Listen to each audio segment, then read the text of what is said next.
40 miles from Bogotá, by the way the crow flies, a new coffee project is underway in the eastern Andean mountain range. By car, it's around a 90-minute trip, one made frequently by Felipe Sardi and Elisa Mariñán, owners of this project, which they've dubbed Palma y El Tucan. At their farm, they host quality coffee professionals from around the world to learn more about the craft of coffee production on the other side of the roaster, at the source. Felipe argues that given the pressures of the global market, quality production is a struggle the average coffee-growing family is not properly equipped to endure. He says most farmers rely on conventional production practices supported and subsidized by the National Coffee Fund. That's a mix of government aid, private sector investment, and an export tax on all coffee leaving the country. The point is that it is definitely a very important crop for the country, because 500,000 coffee growing families are involved. Over 2 million people depend on it. Socially and politically, you can imagine it's a very relevant issue to have them, to support them and to have them survive. But the fact is that the price premiums that the market is paying for our coffee is not enough for the production yields and the quality that we can achieve as a country. So, by and large, coffee production in Colombia, and across the world for that matter, is not exactly a profitable business. If you're a small farmer averaging around 1.5 hectares, it's going to be very tough to invest the time and the money to produce a quality cup. So one of the things that Palma y El Tucan is doing is they're sourcing cherry from surrounding farms. Instead of investing time and money and infrastructure on those small producers' farms, they're just centralizing it here and processing them on behalf of the small farmers, who they're working with as a part of their Neighbors and Crops program. Well, through the Neighbors and Crops program, we are trying to work with 100 coffee growing families around our project.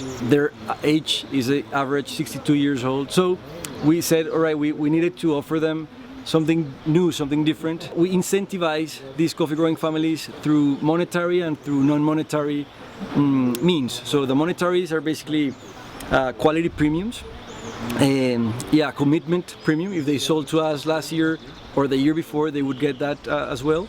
A community contribution, and for those who are organic certified, we would pay an extra premium of organic. So we work with 4 premiums on top of the highest price that the FNC provides on a daily basis to the region. And it has been also a way to integrate the traditional coffee community in Colombia to an innovative model. We could have just, bought a farm and plant 5 different varieties and only commercialize this high-end coffees, but we wanted to integrate the community and also have an impact in the coffee culture in Colombia. Elisa tells us that the Neighbors and Crops program represents 90% of Palma y El Tucan's production. After totaling all of the premiums attached to their coffee cherry, neighbor farmers can receive as much as 50% more for it than the average picker in Colombia, without having to manage the cumbersome processing stage normally undertaken by traditional farmers. Neighbor Leonor Rodriguez explains this labor-intensive process when she sold coffee through strictly conventional channels. Through Palma y El Tucan, her work input is less, and her coffee now reaches small batch roasters focused on premium quality. A las 3 de la mañana, a levantarme para lavar el café, pasar las paceras, ponerlas en el sol, secarlo, ya lo que estaba seco de agua, pasarlo al zarzo o al silo. Entonces todo el día mantenía uno en eso. Y cuídelo de las gallinas y cuídelo de la gente, porque no faltaba quien llegara y se llevara un bultico ya arreglado. Había mucho trabajo, ¿verdad? Sí, mucho trabajo, sí señor. Mientras que ahorita es muy fácil porque no gasto mucha agua, no gasto luz. El tiempo que lavaba y todo eso lo escojo y no hace alcance a ir ese tiempo. Entiendo. Entonces para mí ha sido favorable. ¿Cómo ha crecido ese programa en los últimos años? Nosotros llevamos en este programa, no tengo bien, pero me parece que vamos para de 3 a 4 años que llevamos con vecinos. Y se ha visto el progreso, ¿sí? O sea, entre más días, más fincas quieren venderle a la empresa y más, porque es un proyecto bueno, o sea, eso en sí es bueno, porque el caficultor se estará ahí beneficiando en muchas cosas.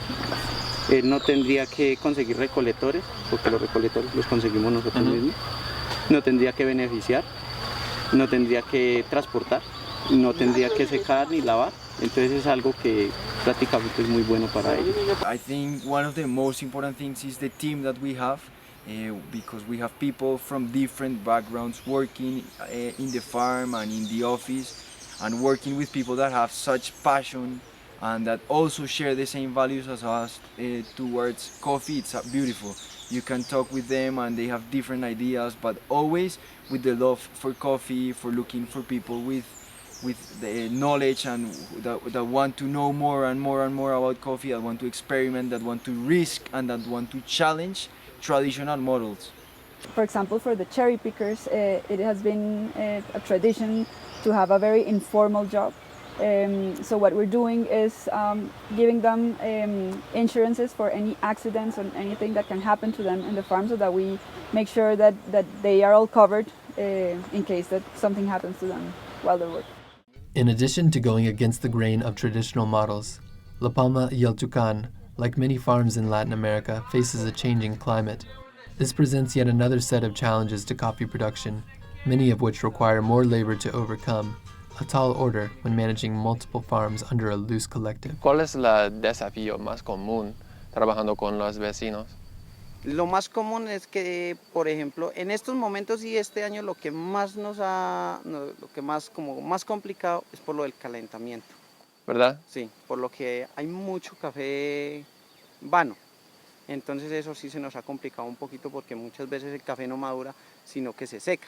Sí. Llega a un punto pintón y seca, no madura. Entonces ese producto no nos sirve a nosotros. Entonces a veces es complicado manejar a los vecinos en ese sentido. Es como lo más complicado este año. The day we spoke with the harvesters, they were in the middle of picking cherry damaged by this year's intense heat. While the labor is menial and climate shocks call for more resources to maintain quality, the proposition of coffee farming isn't altogether unattractive to the next generation. This particular harvester and marketing student, Johanna, is interested in someday running her own farm with her sisters, selling quality to clients around the world, just as La Palma y El Tucan does. Es tener mi propia empresa. ¿Su propia empresa? Sí. ¿Haciendo qué? Me gusta el café.